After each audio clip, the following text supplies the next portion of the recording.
സംസ്ഥാനത്ത് ആശങ്കയായി വീണ്ടും നിപ മരണം. പനി ബാധിച്ച് ചികിത്സയിലിരിക്കെ മരിച്ച പാലക്കാട് കുമരംപുത്തൂർ സ്വദേശിയായ 58-കാരന് രോഗം സ്ഥിരീകരിച്ചു. വിശദ പരിശോധനയ്ക്കായി സ്രവ സാമ്പിൾ പൂനെയിലെ വൈറോളജി ലാബിലേക്ക് അയച്ചിട്ടുണ്ട്. കുമരംപുത്തൂരിൽ നിയന്ത്രണങ്ങളും ഏർപ്പെടുത്തി. ഒരാഴ്ച മുമ്പാണ് പാലക്കാട് മണ്ണാർക്കാട് കുമരംപുത്തൂർ സ്വദേശിയായ 58-കാരൻ പനി ബാധിച്ച് മണ്ണാർക്കാട് സ്വകാര്യ ആശുപത്രിയിൽ ചികിത്സ തേടുന്നത്. പനി കുറയാതെ വന്നതോടെ വട്ടമ്പലത്തെ സ്വകാര്യ ആശുപത്രിയിലേക്ക് മാറ്റി. ആരോഗ്യം കൂടുതൽ വഷളായതോടെ വിദഗ്ധ ചികിത്സയ്ക്കായി കഴിഞ്ഞ ദിവസം പെരിന്തൽമണ്ണയിലെ സ്വകാര്യ ആശുപത്രിയിൽ പ്രവേശിപ്പിച്ചു. ചികിത്സയിലിരിക്കെ ഇന്നലെ വൈകിട്ടാണ് മരിച്ചത്. മഞ്ചേരി മെഡിക്കൽ കോളേജിൽ നടത്തിയ പരിശോധനയിൽ നിപ്പ സ്ഥിരീകരിക്കുകയായിരുന്നു. പാലക്കാട് നാട്ടുകൽ സ്വദേശിനിയായ 38-കാരി നിപ്പ സ്ഥിരീകരിച്ച് കോഴിക്കോട് മെഡിക്കൽ കോളേജ് ആശുപത്രിയിൽ ഗുരുതരാവസ്ഥയിൽ തുടരുകയാണ്.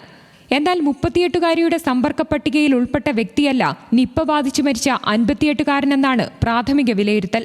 നിപ്പ വീണ്ടും സ്ഥിരീകരിച്ചതോടെ കുമരംപുത്തൂരിൽ വീണ്ടും നിയന്ത്രണങ്ങൾ ഏർപ്പെടുത്തി. ചങ്ങലേരിക്ക് 3 കിലോമീറ്റർ ചുറ്റളവിൽ പ്രവേശിക്കുന്നതിന് നിയന്ത്രണമുണ്ട്. സമ്പർക്കത്തിലുണ്ടായവർ ക്വാറന്റീനിൽ പ്രവേശിക്കണമെന്നാണ് ആരോഗ്യവകുപ്പിന്റെ നിർദ്ദേശം. കഴിഞ്ഞ ദിവസമാണ് ജില്ലയിലെ 6 വാർഡുകളിൽ ഏർപ്പെടുത്തിയ നിയന്ത്രണങ്ങൾ പിൻവലിച്ചത്. ന്യൂസ് മലയാളം, പാലക്കാട്.